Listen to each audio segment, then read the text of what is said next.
Shabbat Shalom. Shabbat Shalom. Which is peace on Yahweh's Holy Sabbath Day. Welcome to another holy convocation that Yahweh has enjoined unto us here in Stone Mountain, Georgia.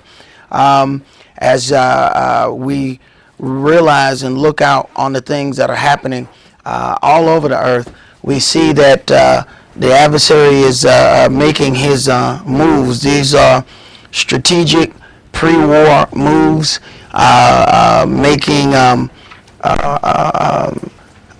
lot of discontent between the races and religions. It's about to cause some things to come to a head because this one world government, this one world rule has always been the goal of the adversary.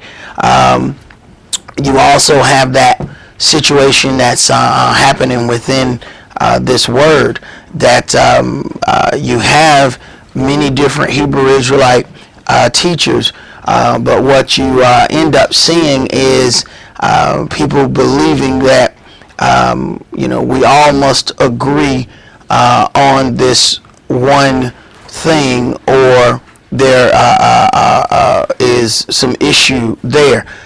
Yahshua is the one that's going to bring Israel together. Man, in our teachings, we're going to do what we have to do, but it was Yahweh that spread the children of Israel from one another, and it's Yahweh that's going to cause the children of Israel to be regathered in peace. When you look at all of the things about us coming together, each group's idea of coming together is coming together under the auspices of them being the head. So that means accepting everything that they teach, not getting together and say, okay, you got this thing right, I can alter this thing, and then getting together and dealing on that fashion. That's not what the whole thing is about. They want to still do everything their way, and just you drop everything that you believe and come along with them. And you find out that there's going to be some serious issues, because there are some that, even though they read this book, they can't see what is right before their eyes. And some can't see it because they were taught not to see it. The people in the third world countries, the poor countries, and they got to drink out of the same water that the goats pee in. They don't have a choice. But once you get a choice, if you still go back and get that goat pee water, that's on you. There's one thing not having a choice, but you find out, hey man, these people just showed you where it's a real spring, where that is ice cold, pure water, mineral water coming off the rocks. This is the good stuff here. And you still go back to that because that's what you know, then you have condemned yourself in that. But brother, would you read the oracles and entreat the angel that stands at the door to come in and sup with us and us with him, that we may make this a holy convocation by the angel's presence? 1 Peter chapter 4, verses 7 through 11. But the end of all things is at hand. Be you therefore sober, and watch unto prayer. And above all things have fervent love among yourselves, for love shall cover the multitude of sins. Use hospitality one to another without grudging. As every man has received the gift, even so minister the same one to another, as good stewards of the manifold grace of Elohim. If any man speak, let him speak as the oracles of Elohim. If any man minister, let him do it as of the ability which Elohim gives, that Elohim in all things may be glorified through Yahshua the Mashiach, to whom be praise and dominion forever and ever. Amen. Ephesians chapter 4, verses 29 through chapter 5 and verse 4. Let no corrupt communication proceed out of your mouth, but that which is good to the use of edifying, that it may minister grace unto the hearers. And grieve not the Holy Spirit of Elohim, whereby you are sealed until the day of redemption. Let all bitterness and wrath and anger and clamor and evil speaking be put away from you with all malice. And be you kind one to another, tender-hearted, forgiving one another, even as Elohim for Yahshua's sake has forgiven you. Be you therefore followers of Elohim as their children, and walk in love as the Mashiach also have loved us, and has given himself for us an offering and sacrifice to Elohim for a sweet-smelling savor. But fornication and all uncleanness or covetousness, let it not be once named among you as becomes saints. Neither filthiness, nor foolish talking, nor jesting, which are not convenient, but rather given of thanks.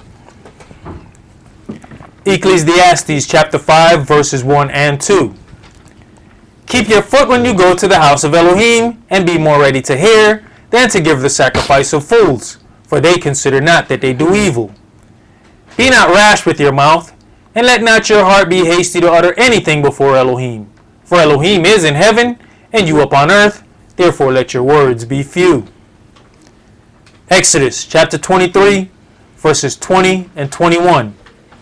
Behold, I send an angel before you, to keep you in the way, and to bring you into the place which I have prepared. Beware of him, and obey his voice. Provoke him not, for he will not pardon your transgressions, for my name is in him. Revelations chapter 3, verses 20 through 22. Behold, I stand at the door and knock. If any man hear my voice and open the door, I will come into him and will sup with him and he with me. To him that overcomes will I grant to sit with me in my throne, even as I have also overcame and am sat down with my Father in his throne. He that has an ear, let him hear what the Spirit says unto the churches. All right, if you guys have a apocrypha, please go and get it. We're only going to read a few things out of it. Today's sermon is entitled The Un-inclusive Doctrine. The Un-inclusive Doctrine is a doctrine that proclaims that the Gentiles are not invited or not included in Yahweh's final plan for salvation. This doctrine that teaches that the Gentile cannot attain unto their salvation has caused some leaders to alter scriptures and their meanings to support this false teaching. It is written in Revelation 7 that a great multitude of all nations, kindreds, peoples, and tongues will stand before the throne. It is also written that all the families of the earth shall come up to keep the Feast of Tabernacles. Even though all this is written, and there was a separate apostle sent to the Gentiles, there are still teachers teaching that Gentiles cannot be saved. This hatred of the Gentiles has caused some leaders to blaspheme and twist scripture to support their hatred.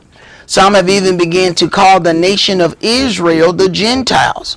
By doing this, they hope to hide that there was a door opened unto the Gentiles. We're going to start and read something in 2 Maccabees chapter 6.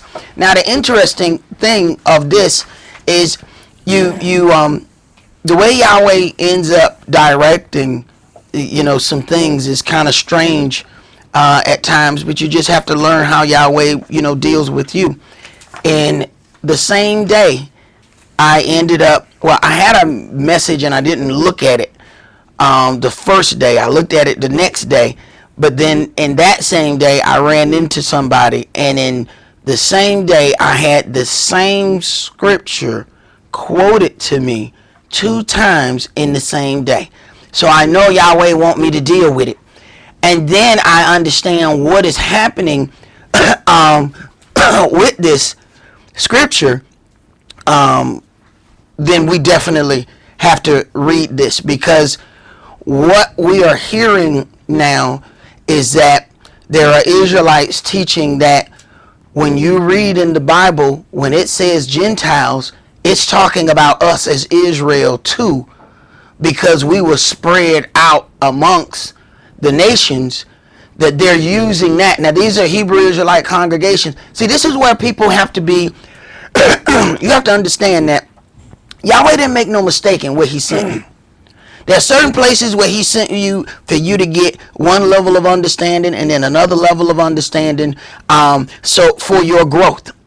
But you have to understand that when certain things happen, Yahweh could have sent you to any of these places. Before, when I got ready to go to learn from my elder teacher before he died, I tried to go to another congregation. Every time I went there, the door was closed. I kept going. I was over in that area. I kept trying to get in there. Yahweh wouldn't let me get in there. So I finally got there a day and the doors was open. I was so happy. I don't know, he must have went to the bathroom. All the lights on. I'm walking around, I'm calling, hello, hello. Ain't nobody in there. Nobody will answer. I start feeling uncomfortable because now I'm walking in the back rooms and I'm calling and nobody still answers. I eventually walk out. Then right after that, I see a television program that got me to where I was supposed to be. So you need to consider, this is what happened. People get off into something and then they hear something that they don't like and they out the door. What you end up doing is blaspheming what Yahweh has given you. If you're going to deal with something, deal with it. If you have a problem, you should have a problem according to that word. And then if they don't do something, show you the hypocrisy of Jake. They don't do something at their job. Jake just go, they do something that they don't like at the job. Jake go in the break room. 15 minutes later, where they at? Back to work. Jake have a problem with something that's in this book. They won't even tell you. You just won't see them no more. I didn't like the way that brother said such and such. Right. You wasn't about your salvation. Because if you about your salvation, you're going to seek. It says seek after wisdom as if you sought after silver and gold. Think about all the changes you make for silver and gold. If it's something pertaining to your salvation, how is it you just going to walk out the door without, excuse me, can I ask you some questions? Can you open your book and show me such and such? Can you show me such and such? That means you wasn't about your salvation the way you about your money. See, Jake make all kind of changes about that money. Folks say, look, I don't do this. Them folks say, look, man, I need you to do that. All right, boss, I'm doing that. Right. You going to give me time and a half? All right, I'm doing that. Right. 2 Maccabees chapter 6, and let's read verses 1 through 9. We're going to have to clear up some things here. But I need you to hear this. And we've read this before, but I didn't understand that there was a whole nother doctrine coming out of these few verses. I had never heard that until I got hit with it twice in one day. Go ahead. Not long after this, the king sent an old man of Athens to compel the Yehudis to depart from the laws of their fathers and not to live after the laws of Elohim. Now, this is 2 Maccabees chapter 6. All right. Where is Athens? Greece. Okay? All right. So, everybody understands that Athens is in Greece. They sent them trying to get them to depart from the laws of Elohim. This is not a new thing. What we have to understand is where this apocrypha sits in the holy timeline. And some people are not putting it in the right place, and this is how they're getting another doctrine. Go ahead. Verse 2. And to pollute also the temple in Jerusalem, and to call it the temple of Jupiter, Olympus. Right. So you have some Hebrew Israelites that still call the Messiah Jesus. Why you think you do that? That's your Jupiter. Take your name of Jupiter if you're going to call Christ Jesus. But we have people that will take a Hebrew name and then call the Messiah by this pagan Latin Greek hybrid of a name. Go ahead. And that in Gerizim of Jupiter, the defender of strangers, as they did desire that dwelt in the place. Now, people will understand, and they can understand that there's an attack against, the temple and to try to change the customs. But you don't think that same thing can happen with the name. Huh? Go ahead. The coming in of this mischief was sore and grievous to the people, for the temple was filled with riot. The what? The temple. The temple. Now, you have to learn and listen to certain things. The temple is still standing.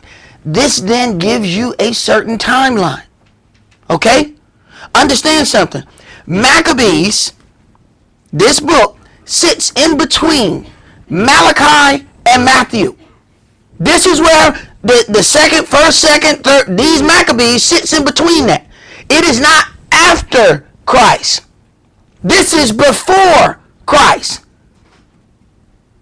understand what's happening here. There is still a temple. Remember, we're going to get to it. Keep going. For the temple was filled with riot and rivaling by the Gentiles, who dallied with harlots and had to do with women within the circuit of the holy places, and besides that brought in things that were not lawful. The altar also was filled with profane things which the law forbiddeth. Neither was it lawful for a man to keep Sabbath days or ancient feasts, or to profess himself to all to be a Yehudi. Right. So then people then take verse 6 and say, this is how we became Gentiles, because it was unlawful for them to be called a Yehudi. Right here, of course, it says Jew. Now, here's the problem with that. In the beginning, it says they sent a man from Athens. This is the rulership. This is Athens. That's Greece. This is happening in the century, 1st or 2nd century BC. This is before Christ. It was Romans that were in charge when Christ was there. This is a whole nother. People want to tell you that the Greeks and the Romans are the same people. No, they ain't. Athens is here. See, this man's an ex-soldier. He done been in the water, and he can tell you. You know, a lot of people, they don't think. They just see, okay, if he an Asian, he the same. Chinese, Japanese, same thing. No, it's not. It's the same when you see Latin. To them, you know, oh, they speak Spanish. They all the same. No, they not. So you have people that are not understanding the difference between a Greek and a Roman. They think when they read this, that this was the final part. This happens before Christ. Okay? So keep that in mind, that because what they're seeing in verse 6, it was unlawful to be called a Yehudi. Yeah, at that point, there's a whole nother rulership that then comes in. It was the Romans who did the whole thing of crucifixion, not Greeks. Those are not the same people. Athens is here. There's a body of water. Then you got Rome. It's not the same place. But see, when you are being taught that all the Gentiles and all this thing is the same, because we have people being taught that Edomites are Gentiles. That doesn't go according to what's written in this book. So when you start getting all of these things twisted, it causes a problem. Go ahead and finish that up, bro. 2 Maccabees chapter 6 and verse 7. And in the days of the king's birth, every month they were brought by bitter constraint to eat of the sacrifices. And when the feast of Bacchus was kept, the Yehudis were compelled to go in procession to Bacchus, carrying ivy. Moreover, there went out a decree to the neighbor cities of the heathen by the suggesting of Ptolemy. Now, the neighboring cities of the heathen. Okay, Israel wouldn't become Gentiles by not following the word. They become heathens. Go ahead. Against the Yehudis, that they should observe the same fashions and be partakers of their sacrifices. And whoso would not conform themselves to the manners of the Gentiles should be put to death. Then might a man have seen the present misery. All right, now we're going to go to Acts chapter 6.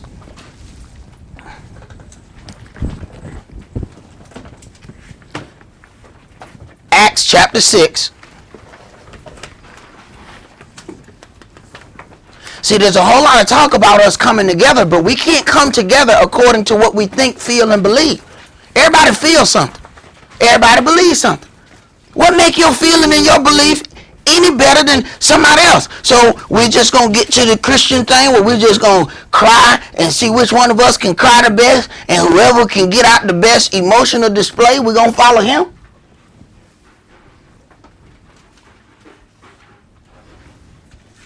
I don't care if you say it with conviction. If it's off its two left shoes, it's just off. I don't care how compelling you sound when you say it. It's still wrong. Acts chapter 6, and let's read verses 8 through 15. And Stephen, full of faith and power, did great wonders and miracles among the people. Then there arose certain of the synagogue, which is called the synagogue of the Libertines, and Cyrenians, and Alexandrians, and them of Cilicia and of Asia, disputing with Stephen. And they were not able to resist the wisdom and the spirit by which he spake. Then they suborned men, which said, We have heard him speak blasphemous words against Moshe and against Elohim. And they stirred up the people, and the elders and the scribes, and came upon him, and caught him, and brought him to the council. Now, when we look at the timeline of this, it says AD 33. So you need to understand that when people are coming out and they're like, oh, the Apocrypha is this mystical. Oh, it is a very good, thing for biblical history. But you have to know where it sits, because they're taking this out of context, reading that this what we're reading now is happening in the land after what we just read. Understand that. So they're saying, see, it was unlawful to be called a Yehudi. You see? Yeah, there was a whole nother rulership after that. Keep reading. Verse 13. And set up false witnesses, which said, This man ceaseth not to speak blasphemous words against this holy place and the law. For we have heard him say that this Yahshua of Nazareth shall destroy this place, and shall change the customs which Moshe delivered us. And all that sat in the council, looking steadfastly on him, saw his face as it had been the face of an angel. Now, they were upset with him because he was giving the same prophecy that Yahshua was saying. Let's go to Matthew chapter 24. Now remember, we read in the Apocrypha, the whole thing, what they were trying to do was to change the worship practices in the temple. So your key there is the temple is still standing.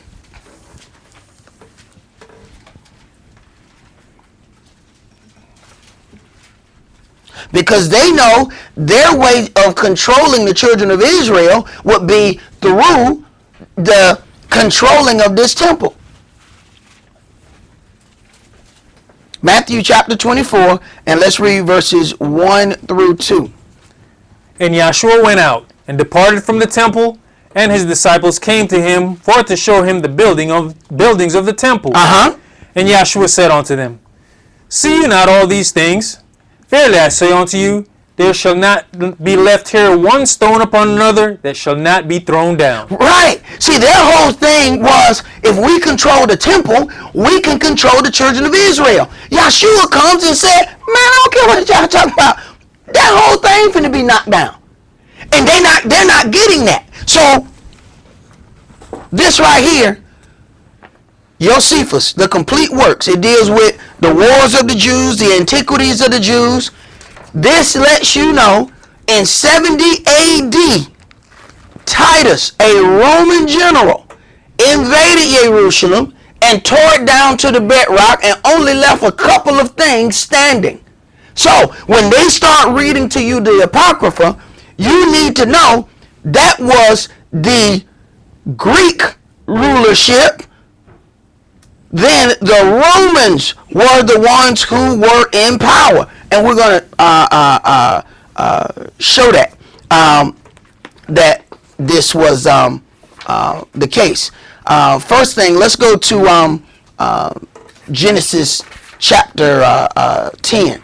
We have to keep in mind something that was, Josephus says that Caesar gave the orders that they should demolish the whole city and the temple except the 3 towers.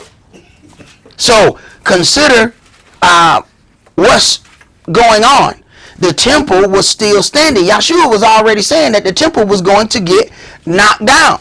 They're trying to use the temple as a way to control the children of Israel.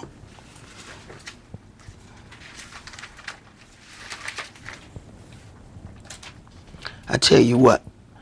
Let's go to Matthew chapter 22. Let's not go right there yet.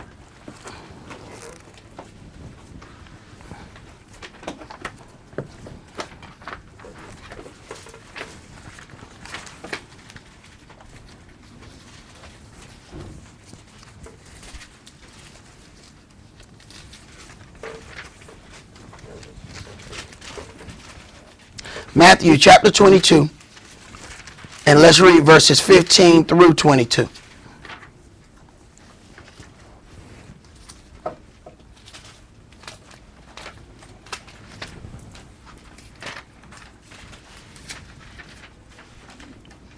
Verse 15. Then went the Pharisees and took counsel how they might entangle him in his talk.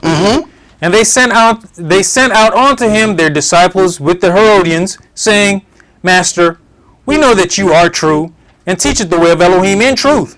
Neither careth you for any man, for you regardeth not the person of men. Tell us therefore, what thinketh you? Is it lawful to give tribute unto Caesar or not? Now, where do the Caesars come from? Where? Rome. Okay, so is it lawful? They're trying to trick him to get him to say that paying taxes is something that they should not do. That way, they can get the Romans ticked off, and then they'll take care of him. Go ahead. But Yahshua perceived their wickedness and said, Why tempt you me, you hypocrites? Show me the tribute money. And they brought unto him a penny. And he saith unto them, Whose is this image and superscription? They say unto him, Caesar's. Then saith he unto them, Render therefore unto Caesar the things which are Caesar's, and unto Elohim the things that are Elohim's. When they had heard these words, they marveled, and left him, and went their way. Okay, so who they have to pay tax to then is the Caesar. Okay, so understand, this is not the same as the people in this verse that everybody keeps quoting, talking about now somehow the children of Israel became Gentiles. So they're dealing with a totally different rulership. We can see that it is after Christ that Israel is expelled. So we know this is the last part.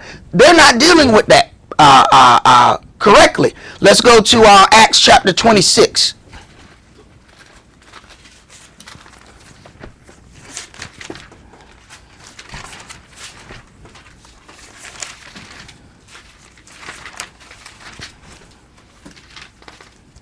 Acts chapter 26, and let's read verses 29 through 32.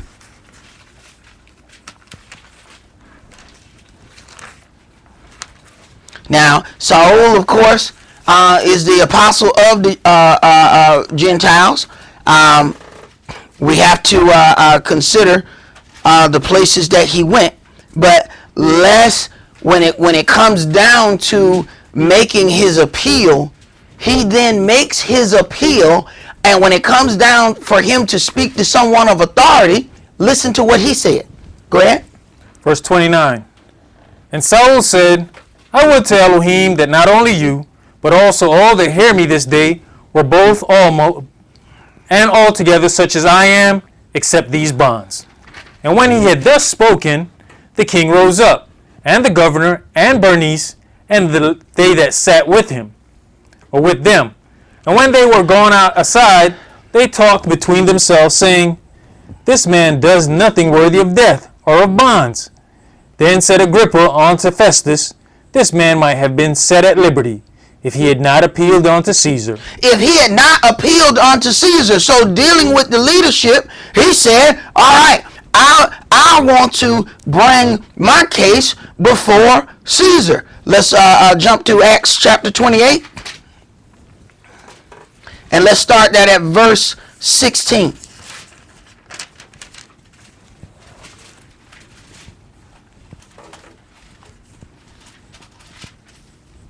And when we came to Rome. When we came where? Rome. And when we what? Rome. Where he came? To Rome. Okay, wait a minute. But see, hold on. We need to go back to 2 Maccabees chapter 6. Because we got a whole doctrine off of this. Now, 2 Maccabees chapter 6 and verse 1 said, Not long after this, the king sent an old man of Athens to compel the Yehudis to depart from the laws. They are not understand that Greece and Rome is not the same place. So they had to appeal unto Caesar. So they went to the ruling authority So they didn't go to Athens then, right? No. So they went to Rome. Okay. I just want to make sure you heard the same thing I heard and that you read the same thing that I read. Go ahead. But if you remember from school, even in Greek mythology, the Greeks and the Romans don't even have the same gods. Exactly. They fight one another. They war like it ain't nothing. Now they might get together to kill you. But afterwards they gonna go back to fighting each other. Go ahead. Acts verse 7. 28. Yeah. Verse 16. And when we came to Rome, the centurion delivered the prisoners to the captain of the guard. But Saul was suffered to dwell by himself with a soldier that kept him. And it came to pass that after 3 days Saul called the chief of the Yehudis together. And when they were come together, he said unto them, Men and brethren, though I have committed nothing against the people or customs of our fathers, yet was I delivered prisoner from Jerusalem into the hands of the Romans. Right. So, that whole verse that they're reading to try to say that it was illegal to be called Israel, that was before Christ. So we see that they can still do this at this point. Go ahead. Who, when they had examined me, would have let me go, because there was no cause of death in me. But when the Yehudis spake against it, I was constrained to appeal unto Caesar. Right. So he made his appeal unto Caesar, so then he had to go to Rome, not Athens. Go ahead. Not that I had aught to accuse my nation of. For this cause therefore have I called for you, to see you, and to speak with you, because that for the hope of Israel I am bound with this chain. And they said unto him, We neither received letters out of Judea concerning you, neither any of the brethren that came showed or spake any harm of you. But we desire to hear of you what you thinketh. For as concerning this sect, we know that everywhere it is spoken against. Mm-hmm. And when they had appointed him a day, there came many to him into his lodging, to whom he expounded and testified the kingdom of Elohim, persuading them concerning Yahshua, both out of the law of Moshe and out of the prophets, from morning till evening. And some believed the things which were spoken, and some believed not. Mm-hmm. And when they agreed not among themselves, they departed, after that Saul had spoken one word. Well spake the Holy Ghost by Isaiah the prophet unto our fathers, saying, Go unto this people, and say, Hearing you shall hear, and shall not understand, and seeing you shall see, and not perceive. Right. And this gets easier when you have teachers teaching things that they ought not to be teaching. See? So you got this part of blindness that's already over the children of Israel. Then you have Satan transforming his ministers into ministers of light, acting as though they're teaching this word, but they're working for the other side. Go ahead. Acts chapter 28 and verse 27. For the heart of this people is waxed gross, and their ears are dull of hearing, and their eyes have they closed, lest they should see with their eyes, and hear with their ears, and understand with their heart, and should be converted, and I should heal them. Be it known therefore unto you, that the salvation of Elohim is sent unto the Gentiles, and that they will hear it. Right. So, be it known to you, Israel, since you have decided not to hear this thing, lo, I go to the Gentiles. Now, how are we going to be Israel and the Gentiles at the same time? Now, if you two people at the same time, you need to go get diagnosed for your schizophrenia. Because you got some issues. You can't be two people at the same time and be of sound mind. See, Beyonce became Sasha Fierce on stage so she can do whatever kind of nasty stuff she want on stage. And then when she come on stage, they like, girl, you did some disgusting stuff. I didn't do it, Sasha did it. Right. Right. So maybe that's what, folks want. I don't know no other way to explain that. I don't know how you're going to be two different people at the same time. Go ahead. Verse 29. And when he had said these words, the Yehudis departed and had great reasoning among themselves. Do understand, Yahweh has talked about the children of Israel and said you are spiritually Sodom and Gomorrah because of our doings. That didn't change what people we are. Because he upset with our dealings because the law, statutes, and judgments were given to the children of Israel. Yeah, we would be called a proverb and a byword in all the nations that he has spread us out. That didn't change the manner of people that we were. Just because they call me something, that don't mean that's what I am. If you want to call yourself that, you go right ahead. That's on you. Go ahead. Verse 30. And Saul dwelt 2 whole years in his own hired house, and received all that came in unto him, preaching the kingdom of Elohim, and teaching those things which concerning the attain YHWH, the Mashiach, with all confidence, no man forbidding him. All right, let's go to Romans chapter 1. One page over.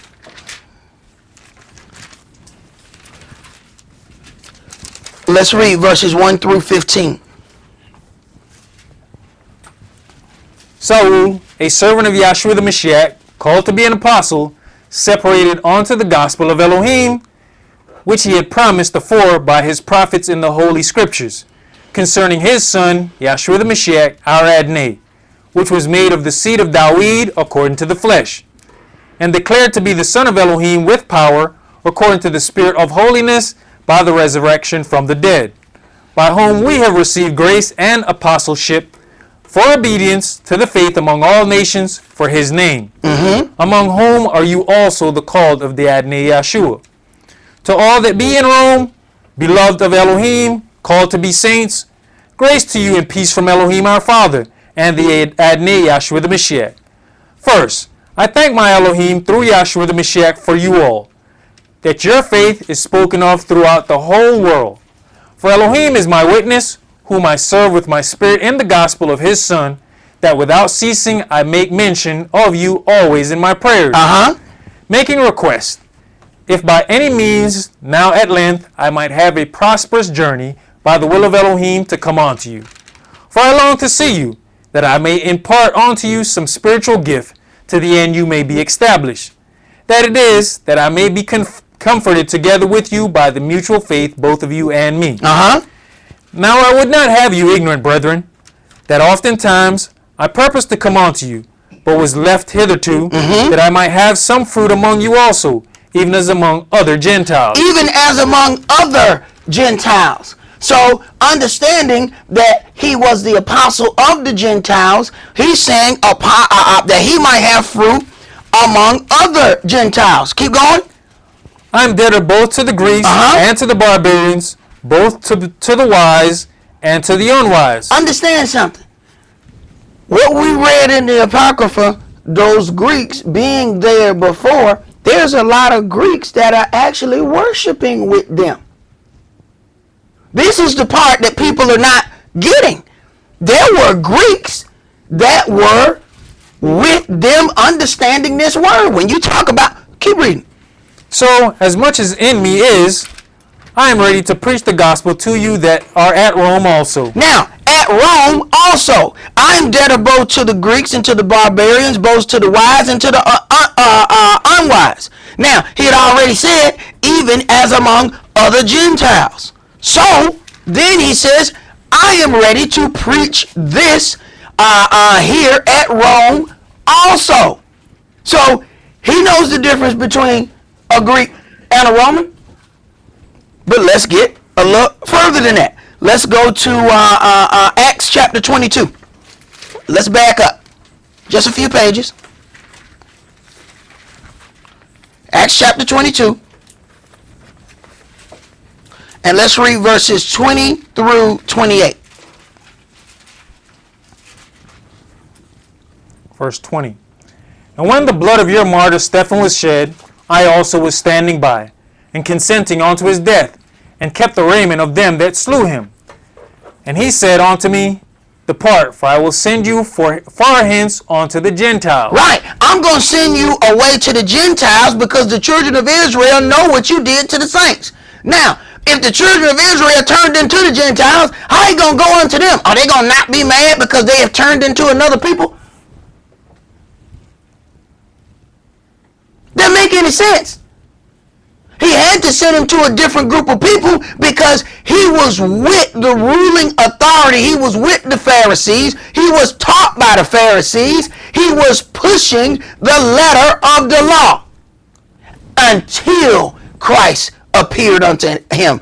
Then he began dealing with the spirit of the law. That's what the fight is. And people don't get that.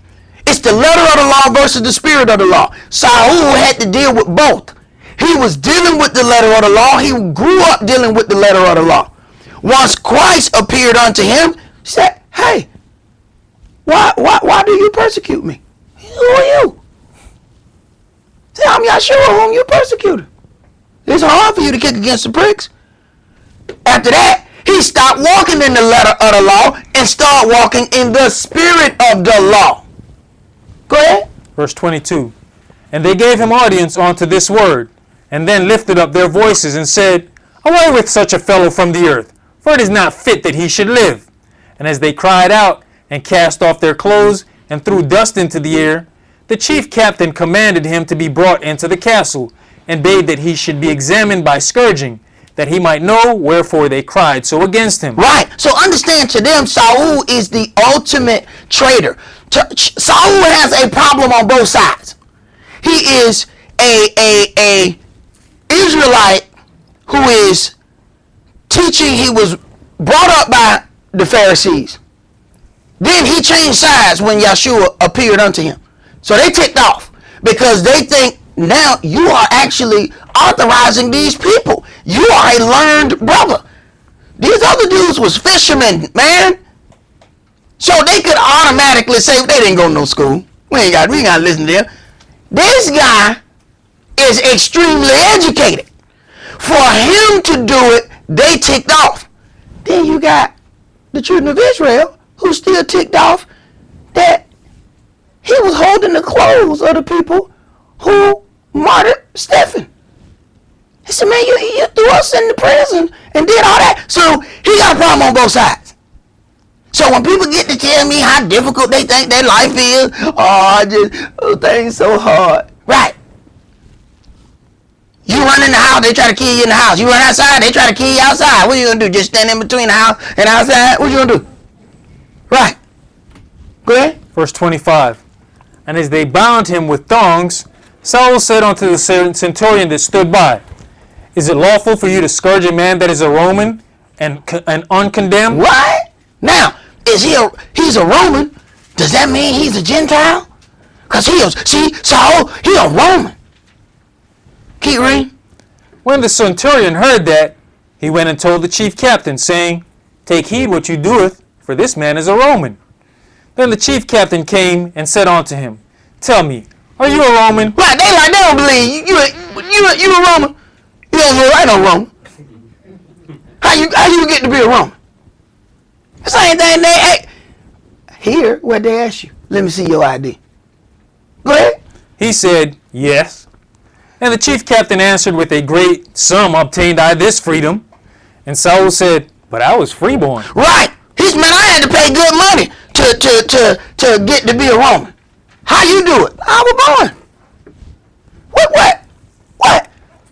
When the Spaniards come here, the Hispanics, they have a baby, ain't the baby automatically American? Mm-hmm. All the baby got to do is be born here, right? Okay. They ain't got to speak a lick of English. Baby. Hey, that baby got papers. Right. Because of where it was born. Go ahead. That was the end of that. That was the end of that? But even in this day and time, even to get a citizenship, some of us still pay a great sum of money. Right. I know that hit you hard too, right? No. You know what I'm saying?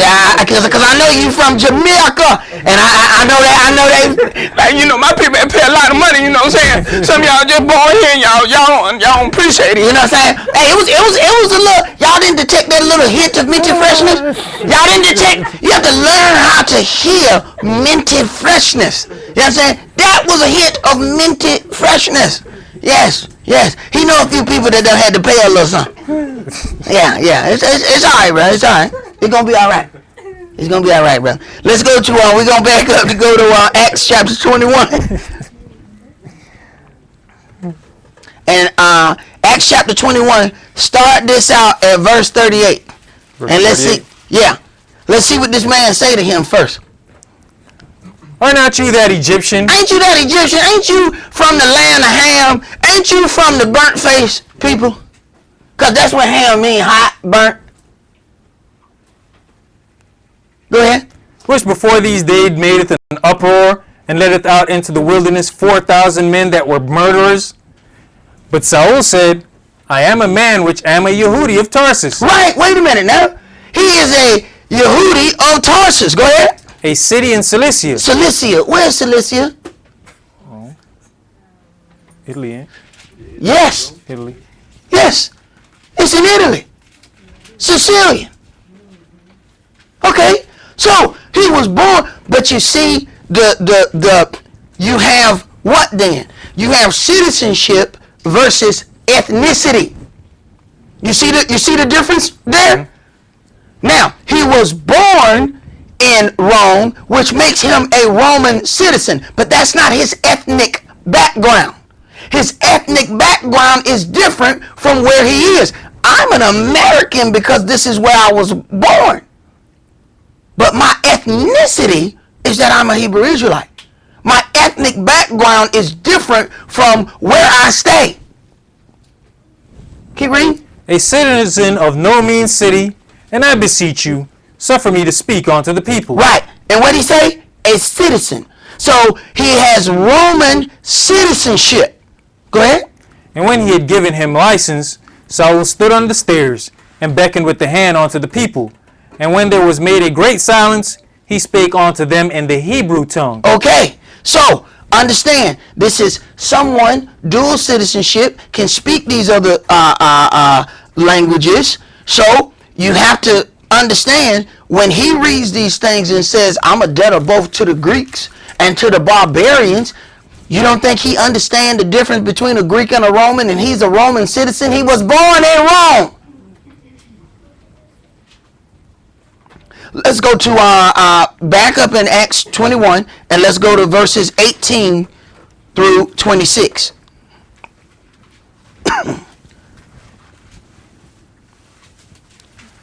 Acts chapter 21 and verse 18.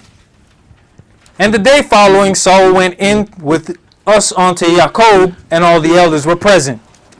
And when he had saluted them, he declared particularly what things Elohim had wrought among the Gentiles by his ministry. What things Elohim had wrought among the Gentiles by his ministry.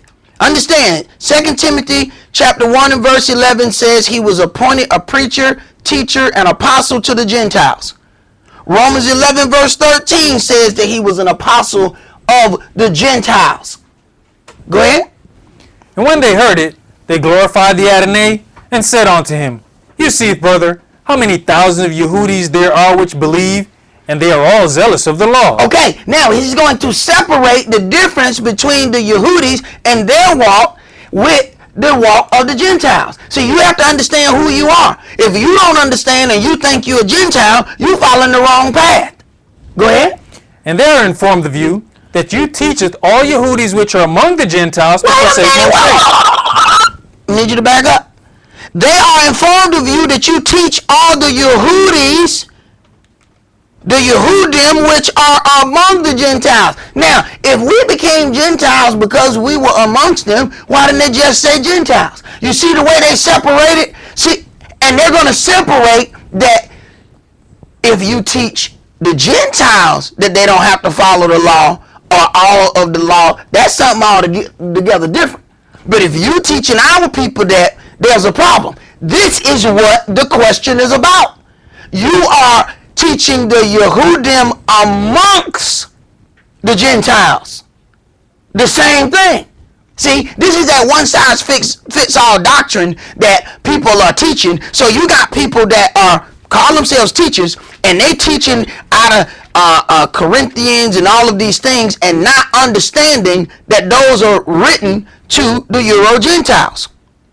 Go ahead. So this is after the time of the Maccabees, now they back to being Yehudis again. Exactly. See, I got somebody paying attention. I got somebody paying attention. See, after the Maccabees, and somehow it's okay for him to back be his people again. I I be doggone. What the world coming to? Right. Right. See, you gotta learn how to be careful how you hear what you hear. Go ahead. Saying that they ought not to circumcise their children, neither to walk after the customs. What is it therefore? The multitude must come together, for they will hear that you are come. Do therefore this that we say to you. We have 4 men which have a vow on them. Them take and purify yourself with them, and be at charges with them, that they may shave their heads, and all may know that those things whereof they were informed concerning you are nothing, but you yourself also walk orderly, and keepeth the law. Right. See, let them know that you're not teaching the Yehudim amongst the Gentiles not to follow the law. See, you teaching the Gentiles that they don't have to do all of these things. See, there's a difference. See, people don't hear that when they go to church on Sunday. People don't hear that when they go to the fake Jewish congregation. They're not telling them that there's a difference between what the Jew has to do and what the Gentile has to do. And even if they did, you still were going to get it wrong because they telling you they the Jew and you the Gentile. So either way it go, you got on 2 left shoes. Trying to cross your feet and act like they're on the right foot. Go ahead. Verse 25. As touching the Gentiles which believe, we have written and concluded that they observe no such thing, save only that they keep themselves from things offered to idols, and from blood, and from strangled, and from fornication. So you see that there is a difference between what the children of Israel have to do for their salvation and what the Gentiles have to do for their salvation. This is what's killing our people. We got all of these black churches that are ran by Gentiles. People don't know white folk own black churches. They think their pastor own that church. See, that's why your pastor got to get so much money, because he got to pay the people who ultimately gave him the charter. So you can't just come and say that you're a Baptist. See, you got to pay the Baptist convention to be able to say you're a Baptist. And you have to abide by their rules of teaching. You can't teach outside the Baptist mantra and call yourself a Baptist. Why you think it was so many churches that started coming up saying we non-denominational? Right. Right. We don't know which demon we gonna choose. We non-demonized. See, we just open to all the demons. Right. We don't know what demonization we gonna be a part of. Right. Right. Go ahead. Then Saul took the men, and the next day purifying himself with them, entered into the temple, to signify the accomplishment of the days of purification. Right. So he has then proved to them, they're asking him, do this so that you can prove that you still keep the law, even while you are teaching these other people that they don't have to. Now, you tell that to your average person, and they're going to tell you, man, you off into some paganism. Right. Because that's what they pastor done told them. And they believe pastor because they want to believe pastor. They love pastor. Pastor nice. Pastor so sweet. Pastor good man. Pastor lying. And we love to have it so. Let's go to Acts chapter 13. Acts chapter 13. But we like being lied to. We like it.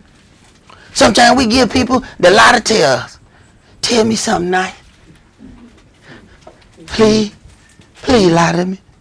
Right. We give people the lie to tell. We want them to lie. Because sometimes it's easier for folk to just do the lie than to alter their life for the truth. The lie, you can just pretend like it's something. Why you think people stay in bad relationship? They just lie to themselves and act like they don't know it's bad. Maybe he not gonna beat me again. You know he gonna beat you again. Matter of fact, he gonna beat you Friday. You not only you know he gonna beat you, you know when he gonna beat you. Right. Lie to me and tell me you not gonna do it no more. Tell me, Pookie. Pookie, lie to me. I ain't gonna do it no more, I promise. Promise I ain't gonna do it no more. Right. Right. Right. Next thing you know, she got the big shades on, trying to hide the big eye. What happened to your eye? I fell. Right, you fell right on Bookie's fist. That's amazing. You keep slipping. Y'all need to get that all off the floor because you keep slipping right into Bookie. Right. Right. Acts chapter 13 and start that at verse 42. And when the Yehudis were going out of the synagogue, the Gentiles besought that these words might be preached to them the next Sabbath. Now, how we began to be, this is way after the Maccabees. Now, there's still a separation between the children of Israel and the Gentiles. Y'all don't understand how blessed y'all are. That Yahweh didn't allow you to get had by one of these folks who have called themselves to be a teacher and then called Yahweh and told them about it. They wasn't called to teach. They called themselves to teach. And some of them just end up being teachers because the dude next to him died. They wasn't taught. They ran from all responsibilities the whole time. Drunk as a skunk, high as fire kites. Then all of a sudden, now they're a teacher. They wasn't ready for that. They wasn't grown for that. Go ahead. Now when the congregation was broken up, many of the Yehudis and religious proselytes... Many of the Yehudis and religious proselytes, different. Religious proselytes, these are people who have come into the faith. Go ahead. Followed Saul and Barnabas, who, speaking to them, persuaded them to continue in the grace of Elohim. Mm-hmm. And the next Sabbath day came almost the whole city together to hear the word of Elohim. And the next Sabbath day. This is after the birth, death, resurrection of Christ, and they are still keeping the Sabbath day. So that thing that the Christians tell you about, they don't know when the Sabbath, it's the same lie that you hear. The Christians try to tell you they don't know when the Sabbath is, even though we can read in this New Testament and there's a thing called Good Friday that they keep. And that he had to come down off the torture stake because it was becoming the Sabbath. What day is after Friday? Right, but they claim they can't figure out when the Sabbath is. Same thing these vagabond Jews tell you, we don't really know the name. So that's why we're going to call him Jesus. Because we're not really sure what the name is. It's the same lie. Since we can't tell, let's just go ahead and keep doing things. You're dealing with that name Jesus, you're dealing with paganism. Ain't no doubt about it. All you gotta do, listen to how does the Mexican say Jesus? Jesus. Jesus. Right. Who's the principal pagan god? Zeus. What's the problem? Right. Keep reading. Verse 45. But when the Yehudis saw the multitude, they were filled with envy, and spake against those things which were spoken by Saul, contradicting and blaspheming. So now you got the Yehudis upset with him. How they gonna be them and the Gentiles at the same time? And man, you don't understand how big this lie is.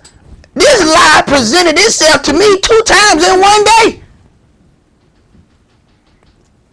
That was Yahweh saying, you're gonna get in this fight. You're gonna get in this. Go ahead. Then Saul and Barnabas waxed bold and said, it was necessary that the word of Elohim should first have been spoken to you. But seeing you put it from you, and judge yourselves unworthy of everlasting life, lo, we turn to the Gentiles. So, he says, we're going to turn to the Gentiles. Now, if Israel is the Gentiles, so what, he turned from Israel and then turned to the Gentiles, but then they still Israel, so he turned from Israel to turn back to Israel,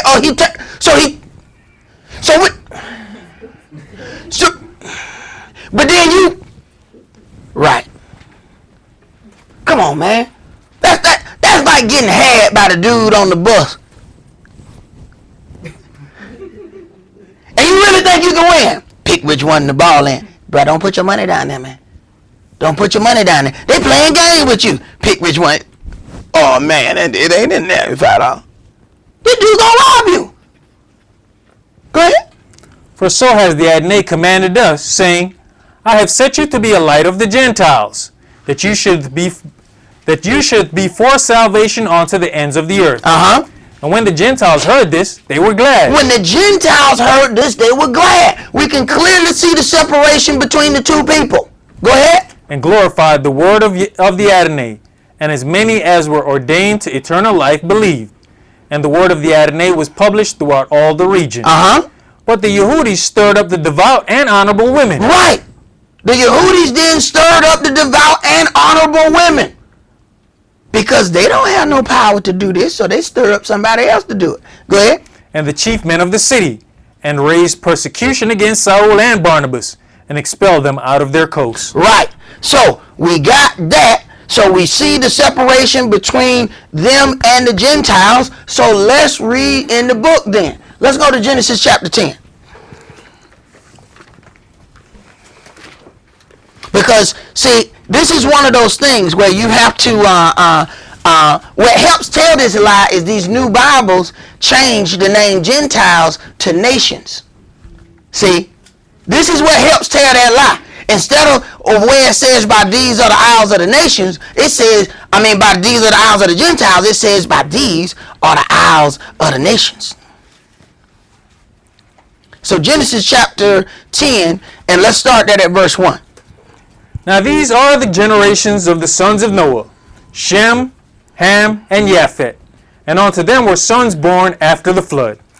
The sons of Japheth, Gomer, and Magog, and Madai. So we're talking about Russia. Go ahead.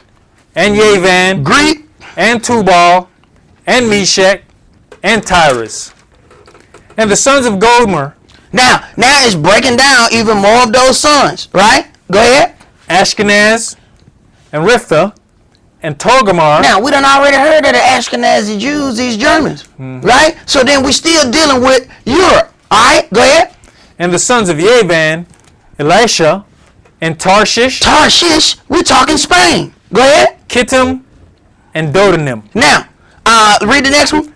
By these are the isles of the Gentiles. By these are the isles of the Gentiles. Now, Saul says that he was a apostle of the Gentiles. Now, let's look at the places where he went. Remember, like I said before, 2 Timothy verse 1 and 11 says he was appointed a preacher and teacher and apostle of the Gentiles. Romans 11 verse 13 says he was apostle of the Gentiles. Okay, so we have 1st and 2nd Corinthians. Where is Corinth? Anybody?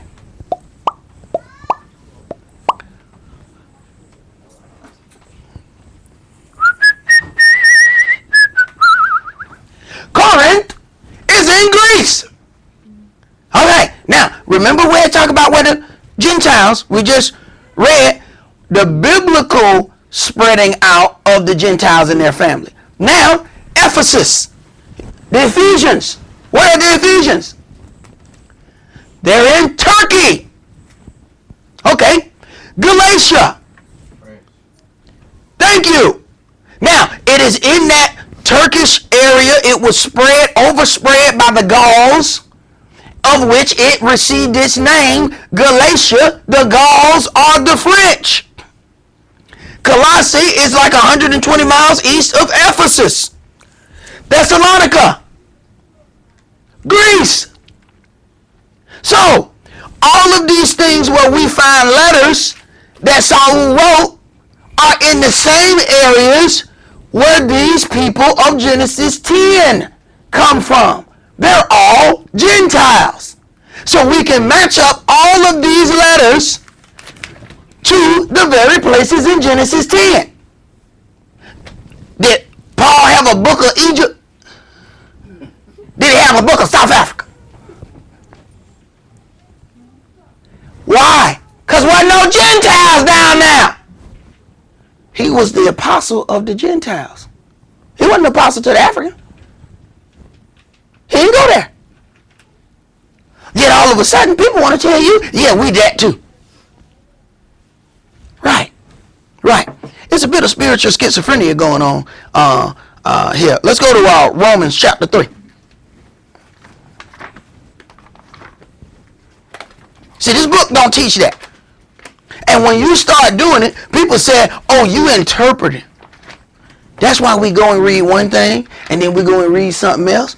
Because at the end of the day, you ain't going to call me a liar. What you going to do is you going to call Saul or one of them a liar, and you're going to blaspheme, and then you're going to have to answer to Yahweh.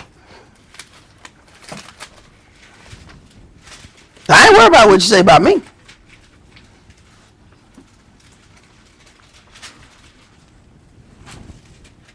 So now we already see that there's a difference in these people. Now let's see the differences, and we see that the brother had to make a difference and prove that he was not teaching the Yehudim the same thing that he was teaching the Gentiles. See, people don't get that. Do you understand that if a Gentile joins this organization, I have to teach them differently than I have to teach you. I have to show them, tell you, look, you got to do such and such. You don't have to do this. All right, now, y'all better get such and such. You can just what? Okay, such and such. Okay, now you got to do this. This part you got to do. When have you ever been in a congregation and they separated it? Right. See? Right. Romans chapter 3, and let's read verses 30 and 31. I'm sorry. Go ahead, brother. You got something? Yeah, the only place that they separated is in the Messianic, but they twisted it the wrong way. Right. I don't know if they heard that. The brother says the only place where they separated is when you go to the Messianic Jewish synagogue or place of worship, but then they twist it and tell the true children of Israel that they are the Gentiles. And that right there is a real mind screw right there. To have the oppressor, your enemy, who has stolen your heritage, then turn around and tell you them. You don't have to do this, but we do. But see, now you got Israelites telling people I never thought I'd hear a day. There are Israelites that telling people that they don't have to get baptism. I ain't never heard of such doctrine. I ain't never heard of it. We can read baptism all throughout this. We can see Christ got a baptism. We can see Saul ask them, hey, you haven't had the Holy Ghost since you were baptized? Well, whose baptism did you get? When they realized their baptism was wrong, they got another one. They got it right in the name of Yahshua. So how somebody gonna tell you that you don't need to be baptized? Hey man, I don't think they understand the whole thing of being born again and understand the water of separation. Why Christ even washed their feet. They don't understand the spiritual part of the water of separation. People are still dealing with the carnal part of the law. They can't see the spirit. Go ahead. We even had the African eunuch when he figured out what was going on. Hey, is there water over there? Why can't I be baptized over there? He said that water. What stopped me from being baptized? That water. So there had to be no special water, but it was water. And there was an authorized servant of Israel doing the baptism. So you can't get baptized by your cousin Pookie. Okay? All you did was went swimming. Okay? You might well go ahead and take a lap in the pool or do whatever it is you're going to do. You can't get baptized by Pookie. Pookie don't have no authority. Go ahead. We want to start 29 or? Yeah, start at 29. Is he the Elohim of the Yehudis only? Is he not also of the Gentiles? Yes, of the Gentiles also. Right. See, every time we read, it is sickening how twisted people can get with this doctrine, and it is there right before your face. So how somebody say we became both of these it's just out there. I don't think anybody could be that off unless they're off on purpose. You got to understand, when there was the Black Panthers, they sent other members, people to join the Black Panthers to cause dissension in the ranks and to promote things that were wrong so that it would bring that organization down. You need to consider that among some of these things that people go out and look at videos. You got to understand, there are certain people that may be set up by the government so that they can cause dissension amongst the Hebrew Israelite community. Go ahead. Seeing it is one Elohim, which shall justify the circumcision by faith and uncircumcision through faith. Hold on, man. You just read two different paths. You just read two different paths. Just like that, it says Peter Cephas, but you see how they changed his name to Peter. His name's Cephas. Cephas was the apostle to the children of Israel. Saul was the one to the Gentiles. Two different leaders, two different paths to salvation. You say that to people, they're going to think you're crazy. I'm telling you now, you better write it down, because they're going to think you're crazy. Because Pastor Long Dollar ain't never said that. See? TD Fakes ain't never said it. What make you so smart? How your priest gonna have a gold too? You think TD Fakes don't know that? Right. You need to consider everybody ain't working for the same team. Go ahead. You know, bro, when we look at verse 30, verse 30 is just the same as verse 29. Of course it is. Of course it is. If you don't understand the circumcision and uncircumcision, then you lost. Exactly. And then the whole problem when Saul had to go back to the temple and explain, look, I am not teaching them that, you know, the children of Israel don't have to do this. That's not what I'm saying. Go ahead. Verse 31. Do we then make void the law through faith of Elohim? Do we then void the law through faith? Elohim forbid. Yea, we establish the law. We establish the law. Okay? So it's clearly set that there's a different path there. Let's go to Galatians chapter 2. Now, Galatians where? Friends. All right. We got somebody still awake. All right. All right. And see, you got to understand something. People are teaching. You got Hebrew Israelites that are teaching out of this New Testament and don't understand that these writings were directly to. Now, were there Israelites spread amongst them? Yes. But he had to separate when he was dealing with the Israelites among the Gentiles. That's a reason why all of these letters there are set in areas where he was sent. He was the apostle of the Gentiles. So you have people that don't understand the difference. They're reading these things. Whenever you're reading anything, you have to consider who's talking and who are they talking to. Don't assume every bit of instruction is for you. If you got a company-wide meeting and they start talking to the janitors and they talking about cleaning the toilets. Now, let's say you just walk in and they say, look, y'all got to clean these toilets. And you like, hey, I'm a cashier. Hey, look, I ain't got to clean the toilet because I don't really know how to clean. I ain't been trained in poop detail. I don't really know how to do that. Man, I ain't talking to you. I'm talking to the people that's what they do. So do you walk in the meeting, just automatically grab the mop bucket and start mopping? No, you try to figure out, hey man, it didn't mind, cause I ain't never done that before. No, man, that ain't for you. So you have to figure out who's talking and who are they talking to. Was that your supervisor talking? No, that wasn't my supervisor, that was his supervisor. Okay then, did you just go follow that just because you wanted to? Right. But somehow this is confusing in here. It's confusing because they want to be confused. Because they want to still live their own life. They still want to call on that pagan name. They love Jesus. They love him. Jesus bring that money. That's why you got Hebrew Israelites that keep talking about Jesus. See, when you start talking about Yahshua, you automatically cut some of your profit. You don't go to the bank and tell them, I'm a picture of Jesus. Wait a minute, man. You didn't tell me that. Go ahead and get you a building or something. Get you a car while you doing it too. Get you some suits. And come holler at us in the morning. Because we know you're going to have some money Monday morning. Because Sunday you get you. Right. That's all you got to tell them. Go ahead. Verse 3. But neither Titus, who was with me, being a Greek, was compelled to be circumcised. Now, he was born in Rome. He do know the difference between a Greek and a Roman.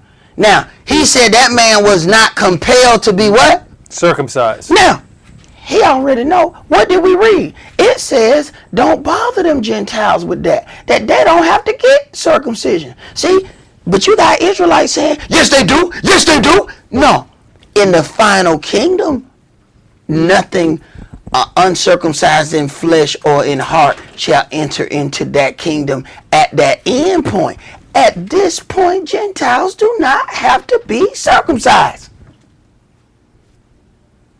So you got people teaching, they ain't got no business teaching. Go ahead. And that because of false brethren unawares brought in. False brethren brought this doctrine in. Go ahead. Who came in privily to spy out our liberty. Spy out our liberty. See, they want to tell you, you need to do this according to the letter of the law. You need to do that according to the letter of the law. Go ahead. Which we have in Mashiach Yahshua, that they might bring us into bondage. That they might bring us into bondage. See? Go ahead. To whom we gave place by subjection, no, not for an hour, that the truth of the gospel might continue with you. But of these who seem to be somewhat, whatsoever they were, it maketh no matter to me. Elohim accepteth no man's person. For they who seemed to be somewhat in conference added nothing to me. But contrariwise, when they saw that the gospel of the uncircumcision was committed unto me. Wait a minute, wait. The gospel of the uncircumcision was committed unto him. So the gospel of the Gentiles was set to him. Go ahead. As the gospel of the circumcision was unto Cephas. Now, we got two different directions. We had by faith and through faith. We see a separation, the Jews and the Gentiles. Now we see two different apostles with two different directions. Now, we're going to prove this. Keep reading. For he that wrought effectually in Cephas to the apostleship of the circumcision, the same was mighty in me toward the Gentiles.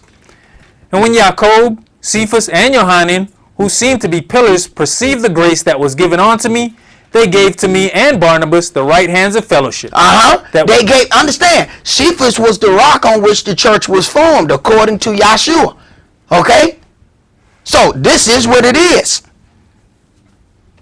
So even when it came back, when he had to get questions, he had to go get those answers from Cephas because he was the ultimate head. Go ahead. That we should go unto the heathen, and they unto the circumcision. Do you not see two different paths there? Am I cross-eyed?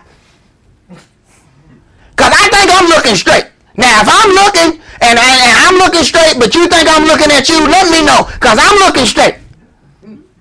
Go ahead. Only they would that we should remember the poor, the same which I also was forward to do. But when Cephas was come to Antioch, I withstood him to the face, because he was to be blamed.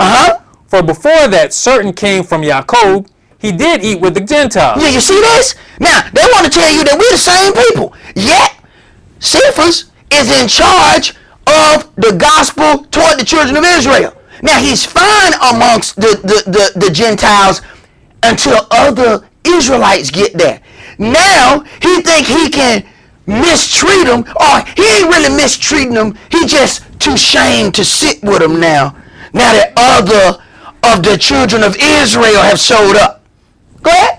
But when they were come, he withdrew and separated himself, fearing them which were of the circumcision. Fearing them which are the circumcision, because Israel will put some weight on you.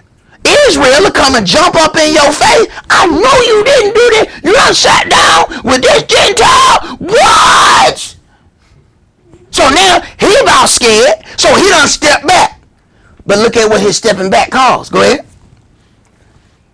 And the other Yehudis disassembled likewise with him. Right. When they saw him step away from the Gentiles, the other people did likewise. The problem with that, now it is now affecting Saul's job. See, now you stepping on my job. You can't step on my job. I understand that you are the head of the church. I understand all that. Well, then you need to understand that this is part of Yahweh's church as well. And Yahweh sent an apostle to do this job, and you don't get to step on it. Go ahead. Insomuch that Barnabas also was carried away with their dissimulation. Right. See, one hand, Yahweh has all of these different things going on at one time. Just because you are serving for Yahweh, you don't get to step on somebody else's job. We had a brother here that was doing media stuff. And the brother, y'all see all them writings that's on our website? We have a ton of information. We got all kind of stuff printed out there in the front. And there are people that go to their website and they read and they send us, they say, man, thank you for putting this stuff out. But this brother was in charge of videos, so he'll put videos out like this. That brother say, hey, I'm going to put out one writing a month. I said, what? One writing a month? Oh, I'm sorry. One page a month. Yeah, I'm sorry. I said one writing. Because one writing might have 10 pages. He might put out one page a month. So it'll take 10 months to get one writing out. Right. But you see, as long as they work getting done, some people are out for self-glorification. So they think that they can step on somebody else's work to do their work. And it don't work like that. See, this dissimulation caused a problem with Saul's job. So he had to confront him. I can't let you, this is my job. This is who I was sent to teach. I can't let you do that in the presence of these people and me not say anything about it. Did you finish that? Yes. All right. Let's where were we? Let's go to Romans 11.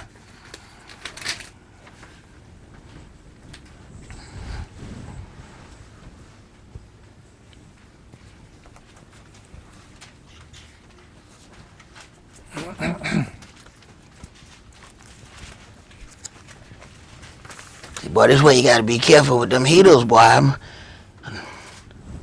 Brother feeling humid around here.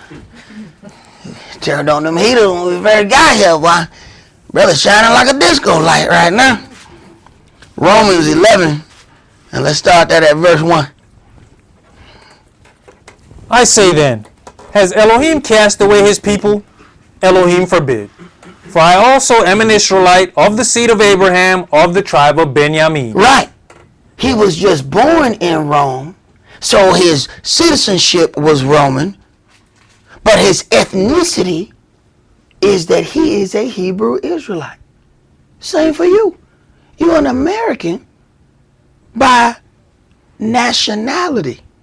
Your ethnicity is Hebrew Israelite.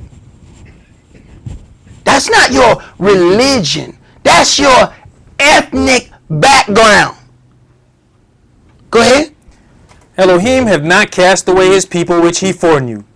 Know you not what the scripture saith of Elias, how he maketh intercession to Elohim against Israel, saying, Adonai, they have killed your prophets and digged down your altars, and I am left alone, and they seek my life. But what saith the answer of Elohim unto him? I have reserved to myself 7,000 men, who have not bowed the knee to the image of Baal. Even so then at this present time also there is a remnant according to the election of grace. And if by grace, then is it no more of works, otherwise grace is no more grace. But if it be of works, then it is no more grace, otherwise work is no more work. What then? Israel hath not obtained that which he seeketh for, but the election has obtained it, and the rest were blinded. And the rest were blinded. Okay, jump to verse 11.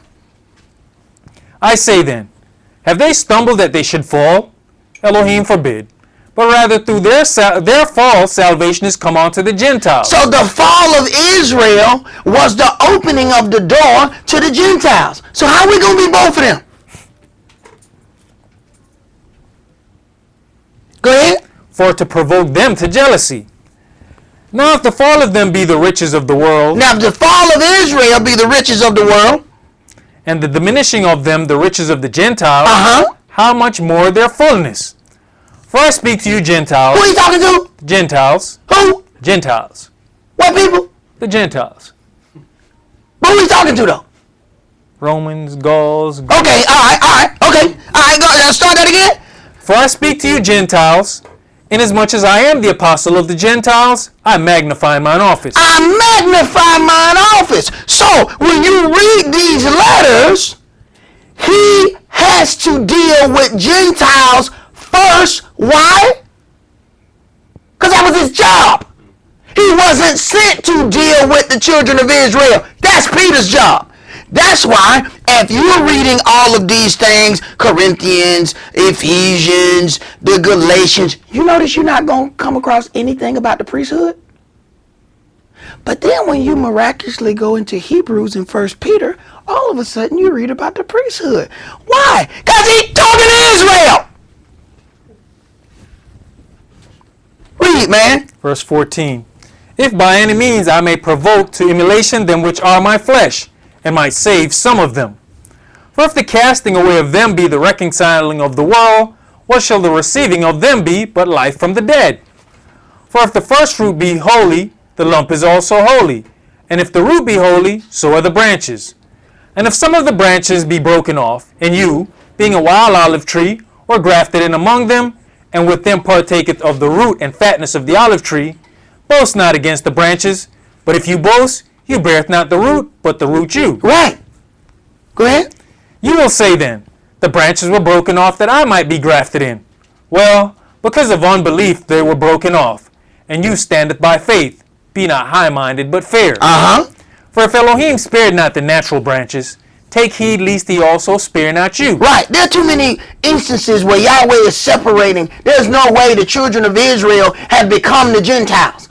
Just because it says that we shall be a proverb and a byword, that don't make us a totally different people. Genesis 10 tells us who the Gentiles are. We have not become a different people because of that. Go ahead.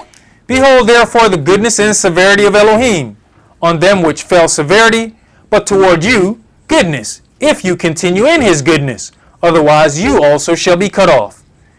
And they also, if they abide not still in unbelief, shall be grafted in, for Elohim is able to graft them in again. Right, it's their tree. Jump to verse 25. For I would not, brethren, that you should be ignorant of this mystery. Listen.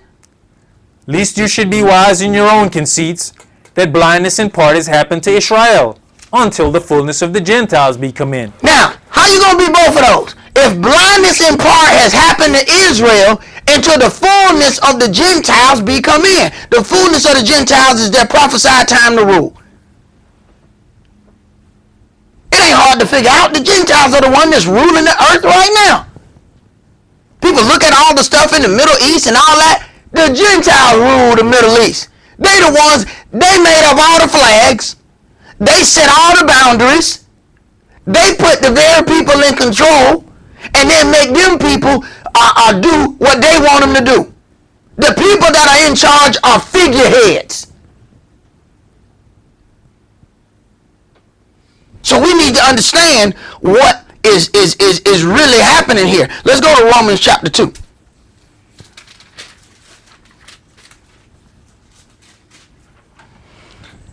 And let's start that at verse 13.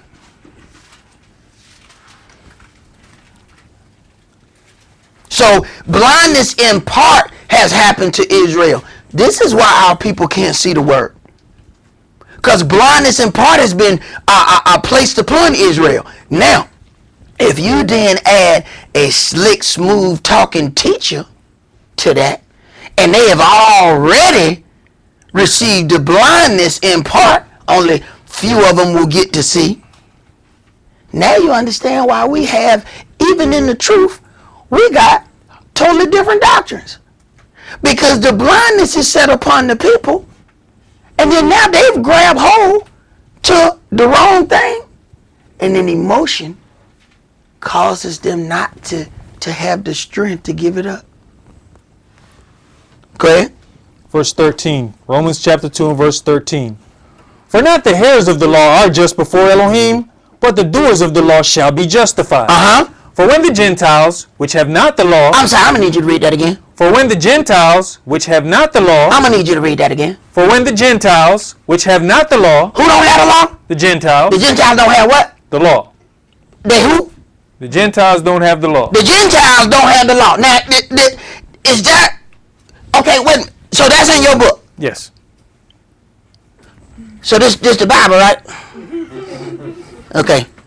So the Bible say that the Gentiles don't have the law.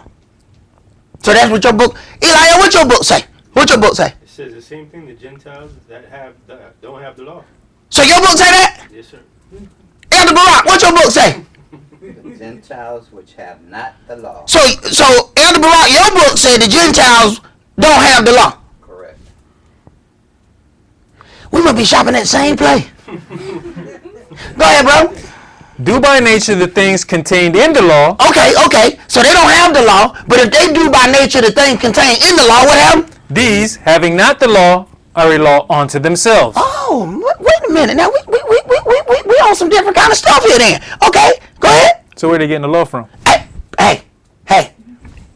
It said the children of Israel, if you are a Yehudi, you rest in the law. Okay? So they getting the law from who? From the children of Israel. But people tell you, well, you don't know, so you can't be held accountable. This is what was given unto us.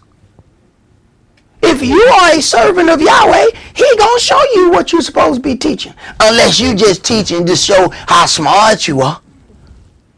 I'm gonna go into some stuff, man. When I get done, they're gonna be like, wow. No. I end up just walking and people start sending me stuff. What about this? What about this? And I'm like, well, I guess that's what the sermon gonna be about. It ain't about trying to show how intelligent I am. It's about making sure you equipped when it happened to you. So that means I might get hit by a briar. So you don't have to. Now you get hit, it's your own fault. Because I got hit so you wouldn't have to. But he toughened up my skin a little bit though. It don't hurt me like that. Go ahead. Romans chapter 2 and verse 15. Which show the work of the law written in their hearts, their conscience also bearing witness, and their thoughts the meanwhile accusing or else excusing one another. In the day when Elohim shall judge the secrets of men by YHWH the Mashiach, according to my gospel. So there's going to be a judgment. Okay, go ahead. Behold, you are called a Yehudi, and resteth in the law. Okay, that question you asked, where they were getting the law? They were getting the law from the children of Israel if they wanted to walk in it. But they had an option. See? So you can't be Israel and a Gentile, because then you don't have an option, but then you got an option. That don't make no sense. Go ahead. And maketh your boast of Elohim, and knoweth his will, and approveth the things that are more excellent, being instructed out of the law. Now look at here. Look at. Here comes cooking. Look at that.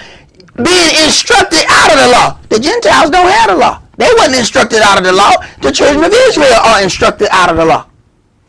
Go ahead. And are confident that you yourself are a guide of the blind, a light of them that which are in darkness, an instructor of the foolish, a teacher of babes, which has the form of knowledge and of the truth in the law. You therefore which teacheth another, teacheth you not yourself? You that preacheth a man should not steal, does you steal? You that saith a man should not commit adultery, does you commit adultery? You that abhorreth idols, does you commit sacrilege? You that maketh your boast of the law, through breaking the law dishonoreth you Elohim. Right. If you gonna wear fringes and tell people that this is what you have to wear to keep the law, and then you start reading and then you say Jesus, hold on, man. Do you not understand how you gonna wear the fringe to remind you to keep the law? And now, understand, it's some good brothers, and you can tell it's some good-hearted brothers. They have just been taught this. The fringe is to remind you to keep the law. The law says you shall not let the words of pagan gods come out of your mouth. So how you gonna then profess Jesus while wearing the fringe? So you are then wearing a fringe to remind you to keep the law. Then you break the law by calling on the name of a pagan god. Right. Read. Verse 24. For the name of Elohim is blaspheme among the Gentiles through you, as it is written. For circumcision verily profiteth, if you keep the law. See, people don't understand what circumcision means. See, people going to get their kids circumcised and they don't understand the meaning of circumcision. Go ahead. But if you be a breaker of the law, your circumcision is made uncircumcision. Therefore, if the uncircumcision keep the righteousness of the law. The righteousness of the law. Go ahead. And where they going to learn that from? They ain't going to learn it from themselves. The righteousness of the law is to be taught by the children of Israel. Why you think Saul was the one that was over those churches? Yeah, he had Timothy and those people. He's giving them instructions. Do the things and teach the things that I'm telling you to teach. So all these other congregations, they're supposed to have a Yehudi, a child of Israel, presiding over them for them to be accredited. Go ahead. Shall not his uncircumcision be counted for circumcision? And shall not uncircumcision, which is by nature, if it fulfill the law, judge you, who by the letter and circumcision does transgress the law? Okay. Now read this. For he is not a Yehudi, which is one outwardly. He's not a Yehudi, which is one outwardly. Okay? So I don't care if you got fringes on your eyebrows or you got fringes hanging from your nose, you got them on your lip just so you can remind yourself. You just flap when you talk. So you can just remind yourself, don't break the commandments. Don't break the commandments. Put them in your beard and just love them. Just sit there and just don't break the commandments. If you need that much reminding, it says, he is not a Yehudi, which is one outwardly. Go ahead. Neither is that circumcision, which is outward in the flesh. But he is a Yehudi, which is one inwardly, and circumcision is that of the heart. Circumcision is of the heart. So you ain't got to walk around with no fringes to keep the law. The law's supposed to be written in your heart. That's what the whole new covenant is about. I'm going to write my laws and statutes in their heart. Go ahead. In the spirit and not in the letter. Not in the letter of the law, in the spirit of the law. Go ahead. Whose praise is not of men, but of Elohim. What advantage then has the Yehudi? Or what profit is there of circumcision? Much every way. Chiefly because that unto them were committed the oracles of Elohim. Unto them were committed the oracles of Elohim. Okay, let's go to Numbers chapter 15. Y'all need to know this. Y'all gonna hear this. Y'all gonna hear this about the fringes. And boy, they I mean, I've heard this lately so much. It is interesting. Numbers 15, and let's read verses 32 through 41.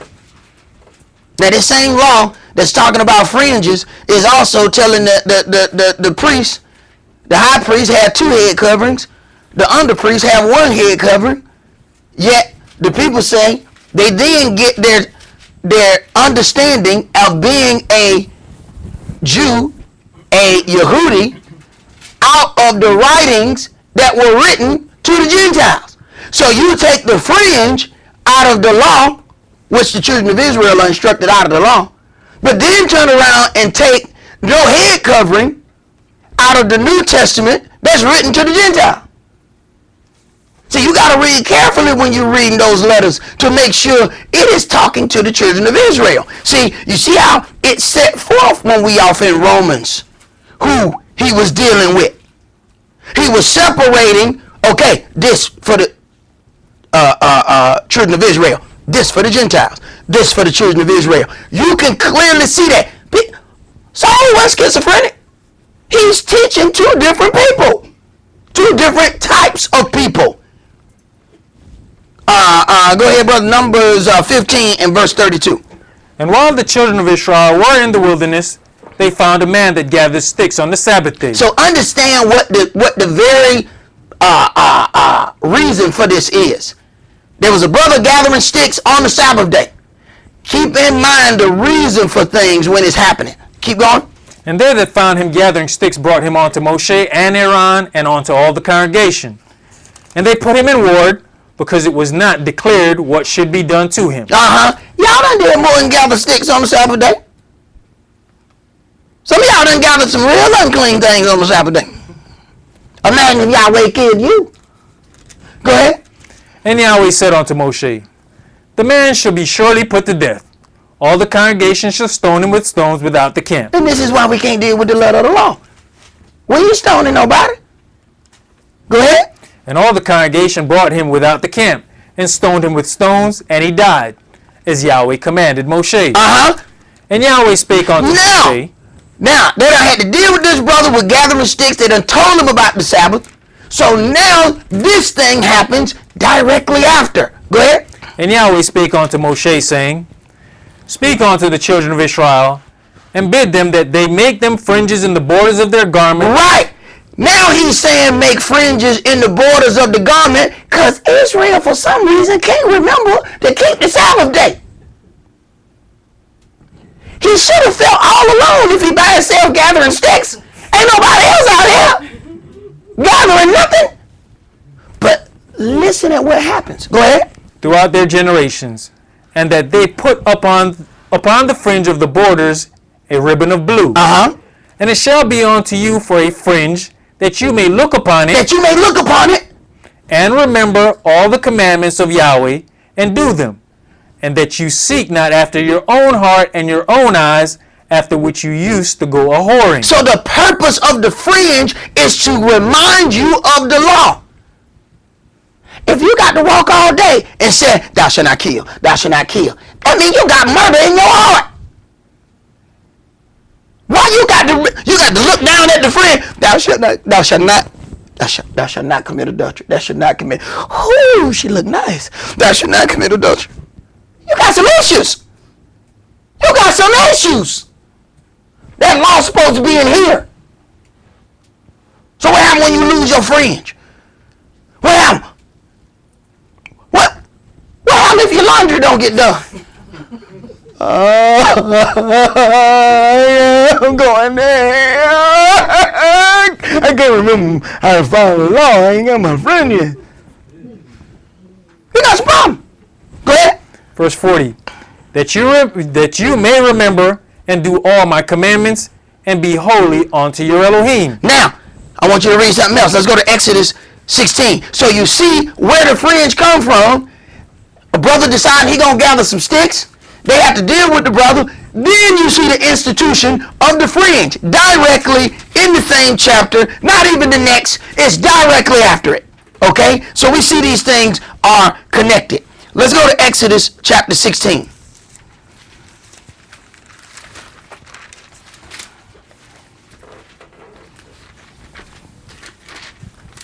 Exodus chapter 16, and let's read verses 22 through 30.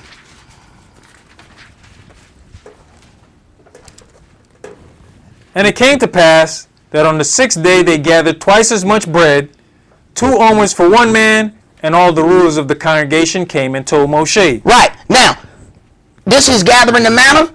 They were told, only get enough. Whatever you pick is going to be enough for one day. Don't store it over. It's going to breed worms and stink. It will not last the next day, except for when you get to the preparation day, what we call Friday. When you go and get it, you going to get 2 times as much on that day, and it won't spoil. That way, you do not have to do anything on the Sabbath. Go ahead. And he said unto them, This is that which Yahweh hath said. Tomorrow is the rest of the holy Sabbath unto Yahweh. Bake that which you will bake today, and seed that you will seed, and that which remaineth over lay up for you to be kept until the morning. Right, because you couldn't lay up anything on any of the other days because it was spoiled. But Yahweh calls this not to spoil, so that his Sabbath would be kept. Go ahead. And they laid it up till the morning. And Moshe bade. And they laid it up till the morning as Moshe bade, and it did not stink. It did not stink, right? Neither was there any worm therein. Right. And Moshe said, Eat that today, for today is a Sabbath unto Yahweh. Today you shall not find it in the field. You shall not find it in the field because you got 2 days worth the other day. Go ahead. 6 days you shall gather it, but on the 7th day, which is the Sabbath, in it there shall be none. Okay. Now, go ahead. And it came to pass that there went out some of the people on the 7th day for to gather, and they found none. Now, you see this? They done already got a double portion on Friday to take care of the Sabbath. Yet, here they go on the Sabbath looking for it still. Now, see what Yahweh does. Go ahead. And Yahweh said unto Moshe, How long refuse you to keep my commandments and my laws? See, this is what happened when you're a leader. Yahweh start talking to you like you did it. See, this is why you have to deal. You can't just go after these people who are self-proclaimed teachers and they wasn't set up to do that. Because Yahweh start coming at you. You got to figure out, all right, now which one y'all done brought in the Babylonian garment, man? Because Yahweh just slapped me upside a car. Right. Go ahead. See, for that Yahweh had given you the Sabbath. Therefore he giveth you on the 6th day the bread of 2 days. Abide you every man in his place. Let no man go out of his place on the 7th day. So the people rested on the 7th day. Now you see, people will tell you all of these things. He said, don't go out on the Sabbath day. They didn't have that decree before. They had that decree because they wouldn't listen. So people want to push this fringe. The fringe was because they couldn't keep the Sabbath day. Now, once again, it's the same thing for the Sabbath day. And then he said, look, just stay in your house. That way you can't do nothing wrong. Just stand there and just look at each other. Just look at yourself. Stay in the tent. Don't pick no sticks. Don't pick no manna. Don't pick no nothing. Just stay in your tent. Now people think that is the original thing that Yahweh wanted for the Sabbath. No, it's not. He did that because you wouldn't listen. Now, let's see what Yahshua got to say about it. Matthew chapter 23. Because part of this doctrine says Yahshua wore fringes too. Now, I don't know where they found that one at. I'm gonna have to get somebody to show me that. But I tell you what, we're gonna see what Yahshua. Now, it says what this fringe was for. Where's the fringe supposed to be? In the borders of your garment. All right. In the borders of your garment. Now let's see what Christ got to say. Matthew 23, and let's read verse 1 through 6. Then spake Yahshua to the multitude and to his disciples, saying, the scribes and the Pharisees sit in Moshe's seat. All therefore whatsoever they bid you observe, that observe and do. But do you not after their works, for they say and do not. Right, for they are hypocrites. Okay? They are hypocrites, these scribes, these Pharisees, these teachers of the law. Go ahead. For they bind heavy burdens and grievous to be borne, and lay them on men's shoulders, but they themselves will not move them with one of their fingers. But all their works they do for it to be seen of men. They make broad the phylacteries and enlarge the borders of their garments. Wait a minute. They enlarge the borders of their garments. Where the fringes go? Borders of your garment. The fringes go in the borders of the garment. So they walk around with their fringes on and they marching. Hey, yeah, brother. We keeping the law. They ain't doing nothing else they supposed to be doing. But they got the calling Christ a pagan name. But walking around with a fringe?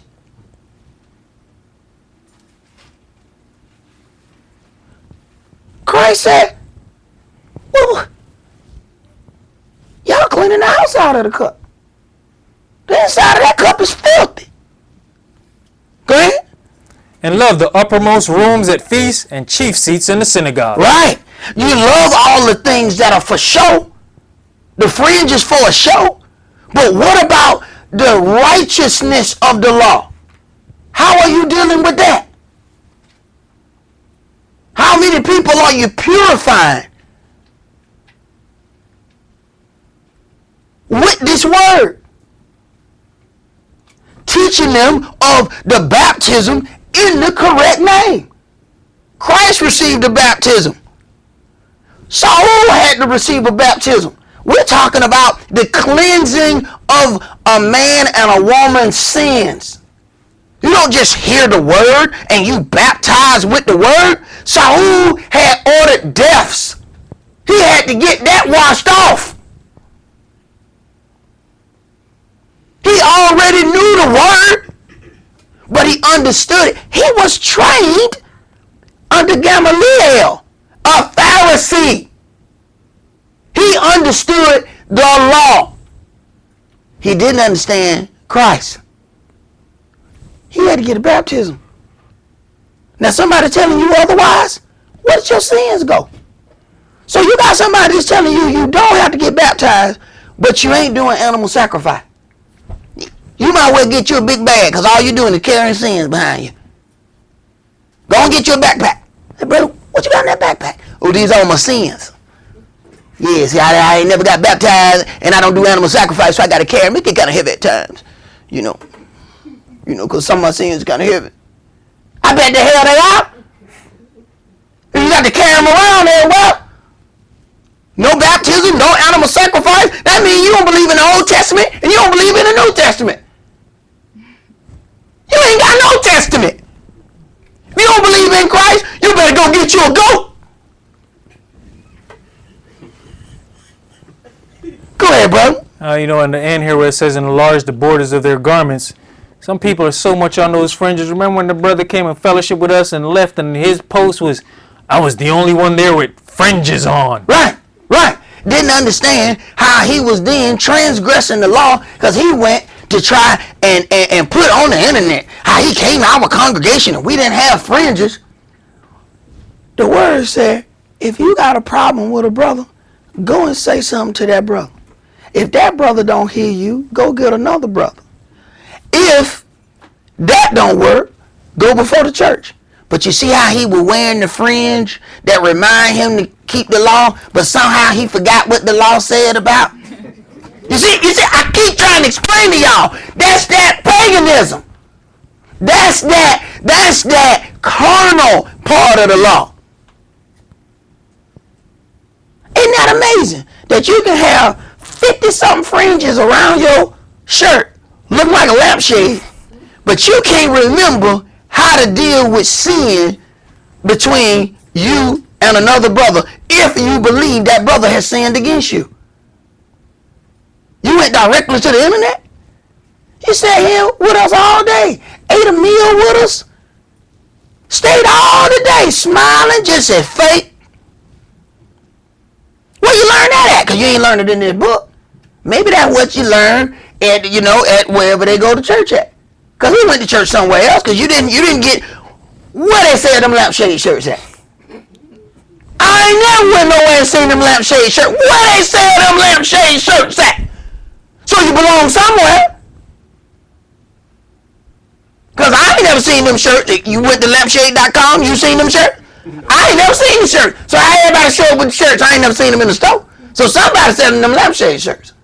Right. So you belong to a congregation when you showed up here. So you showed up as a spy. Right. Hope you got what you're looking for. Let's go to 1 Peter chapter 2.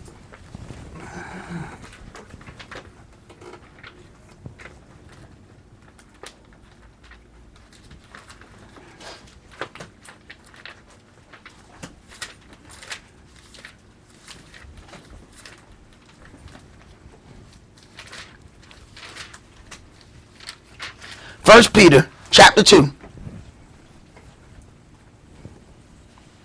Now, what did Saul say about Cephas? He was what? He was the apostle of the Yehudis. He was an apostle of the Yehudis. He was an apostle to the children of Israel. Now let's see what we find in Peter. Go ahead. Start at verse 5.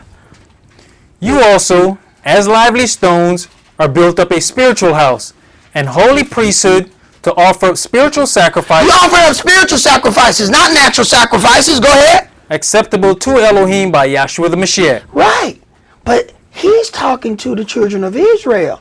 Cephas is the apostle to the children of Israel. You got people that are then turn around and read these things from the apostle of the Gentiles and then throw them things at you, not understanding what it is they're supposed to be teaching. Jump to verse 9.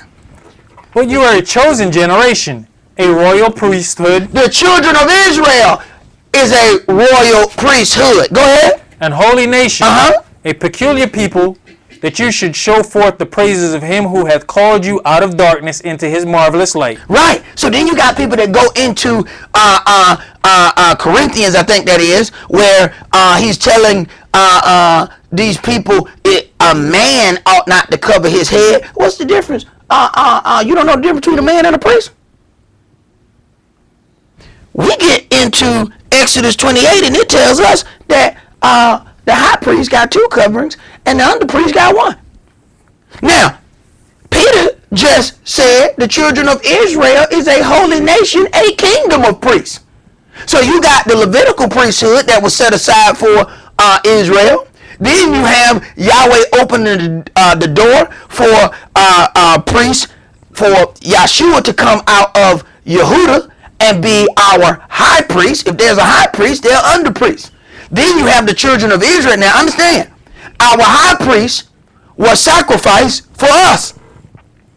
Didn't we read that the children of Israel was sacrificed for the nations?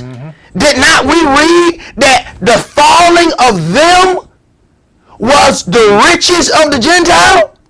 So, Christ was sacrificed for us. He became the high priest. We were sacrificed for the Gentiles. We are the under priests. Do not you read that the children of Israel is a holy nation, a kingdom of priests? Priests cover their head. Finish that up, bro. Which in time past were not a people, but are now the people of Elohim, which had not obtained mercy, but now have obtained mercy.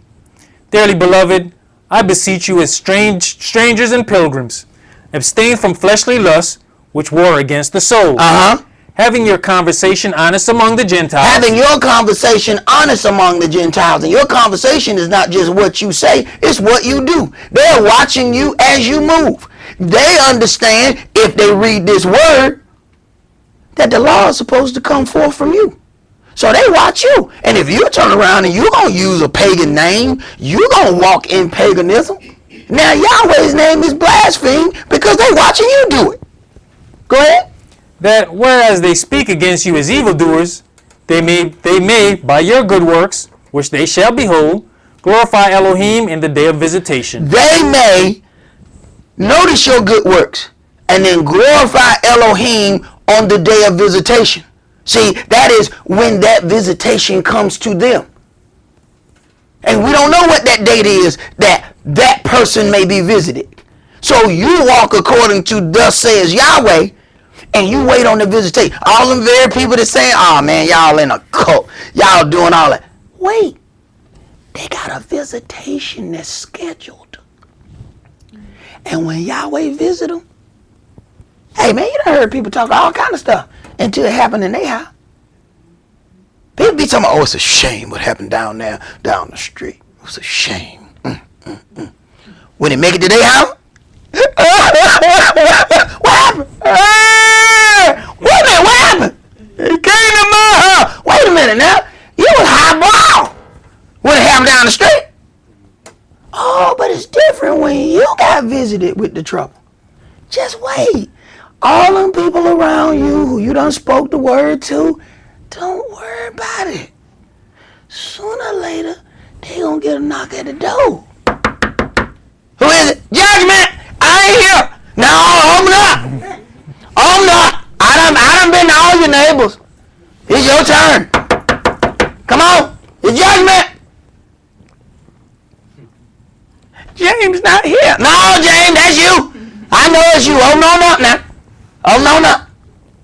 I come far and wide looking for you. It's your day. Today your day. Today your day. I got you on my schedule. I got my schedule right here. It got your name on. You my first stop today. Right. You just keep doing what you're doing. Don't worry about it. You don't know the day of visitation for somebody. Let them say whatever they got to say. Go ahead, brother. Did you have something? I'm sorry. No, it's all right. Just like I was saying, folks reading this verse, they need a teacher because they don't understand when this book was written back in 1600.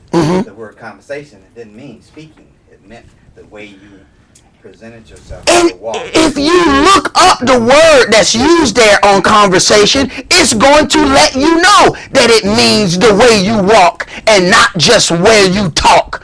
It means, it encompasses all of those things. But see, that's what happens when you don't have a teacher. You got somebody who just like to be on video. They think they kind of cute, you know. So they like to get in front of the camera. Man, we used to have a brother every time that we get ready to end, we had to move the camera up. Brother would just stand up and just put his face on the screen so he could be on every video. Finally, Kish had to say, man, just sit down, man. They don't need you back there. Found out later, I was like, wait a minute. This ain't no accident. We tried to move up the camera The brother fought us. Like, don't move the camera, don't move. Because, see, the brother was kind of short. See? And if we'd have moved it up, every time he stood up, because, see, we would say, you know, right when I get ready to end, let us hear the conclusion of this matter. He would stand straight up and just look right at the camera. Like, what the hell is he doing? What the hell is he? He wanted to be seen. He had to put his face out there for something that he was planning for himself. And another brother had to tell me, hey man, you realize this brother is on damn near every DVD? I said, what? He said, man, every time that brother stand up at the end of class. Then I had to think about what Kish said, stop standing up.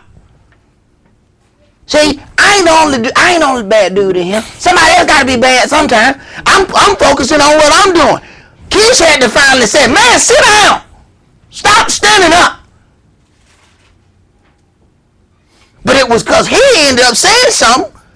Then another brother looked at the DVDs. Then we start putting two and two together. Go back there and find out in the media room, he ain't doing nothing. He acting like he doing something. He stand up just so he can get on the camera. Act like he walking to the media room. Bruh, they been back there for 2 hours. They don't need you to come and press stop. They been back there by themselves for 2 hours taking care of their business. You think they need you to say, stop? Right. Everybody wasn't called to be teachers. And if you decide you're going to follow somebody who was self-called and self-proclaimed, it says if the blind lead the blind, they both going to fall into a ditch. You do not have an excuse for yourself if you fall into a ditch because you followed somebody who did not have the Spirit. This word is the Spirit. And you listen to what come out of their mouth and you judge it by what's written in this book. If it does not match, you need to get on the good foot. You need to take care of that business. Now the question is, are people going to be man enough to do what it takes to save themselves and their house? That's all we're going to do for today. Remember the Sabbath to keep it holy. Shabbat shalom. Shabbat shalom.